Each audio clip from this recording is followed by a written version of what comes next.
राहणार नाही। नवाब मलिक असलेल्या कुठल्याही युतीमध्ये आम्ही सहभागी होणार नाही। नमस्कार, मैं त्रियोगी पांडे, आप देख रहे हैं 24 time news end entertainment. Mumbai महानगर पालिका चुनाव को लेकर सियासी हलचलें तेज हुए।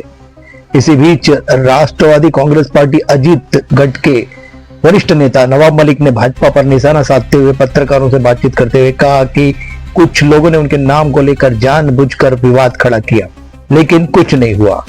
मलिक ने कहा कि कुछ लोग मेरे नाम को लेकर हंगामा कर रहे थे। कहा जा रहा था कि अगर मैं रहूंगा तो युति नहीं होगी, लेकिन अजित पवार मजबूती से मेरे साथ खड़े रहे।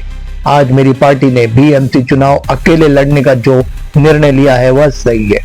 ज्ञात हो भाजपा के नेताओं ने मलिक के रहते हुए राष्ट्रवादी कांग्रेस पार्टी से गठबंधन करने से इनकार कर दिया था, इसीलिए मुंबई में राष्ट्रवादी अकेले चुनाव लड़ रही है। की यावेळी राष्ट्रवादी काँग्रेस पक्षाची ताकद मुंबईमध्ये निश्चित रूपाने दिसेल लोकांना। श्री नवाब मलिक ने भाजपा पर निशाना साधते हुए कहा कि उन्हें लगता है कि उत्तर भारतीय वोटर्स उनके निजी हैं, जो उनका वहम है। इस बार मुंबई में एनसीपी की सफलता की गारंटी उन्होंने ली।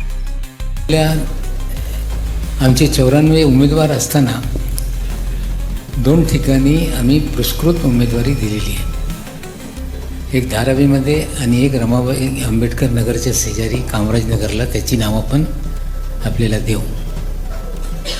या उमेदवारी संपूर्ण मुंबईमध्ये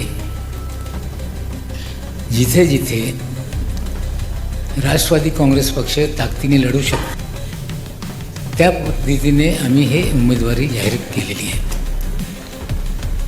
उमेदवारी जेव्हा जाहीर करण्यात आली त्याच्यातले आपल्याला मी बायफर्केशन देणार। एकंदरीत उमेदवारांमध्ये महिलांची संख्या जास्त आहे, त्याच्यात डॉक्टर्स, इंजिनियर, वकील, प्रोफेशनल्स, भाजी विक्रेते, महिला साफ करणारे कार्यकर्ते आणि प्रत्येक समाज घटकाला न्याय देण्याची भूमिका पक्षाने स्वीकारली। विशेषकर मराठी भाषिक किंवा या राज्यातले भूमिपुत्र सर्व जास्त असताना आम्ही या महाराष्ट्रामध्ये या मुंबईला जे लोक आपली कर्मभूमी समजत आहेत त्यांना पण संधी दिलेली। धर्मीय लोकांना सामावून आमचे उमेदवार निश्चित करण्यात आलेले। याच्यात अल्पसंख्याक समाजातला मुस्लिम घटक असेल, ख्रिस्ती असेल, सगळ्यांना आपण या लिस्ट तुम्ही पाहिला तर तुम्हाला हे सगळे चित्र दिसतील। देखने के लिए बने रहिए 24 टाइम के साथ।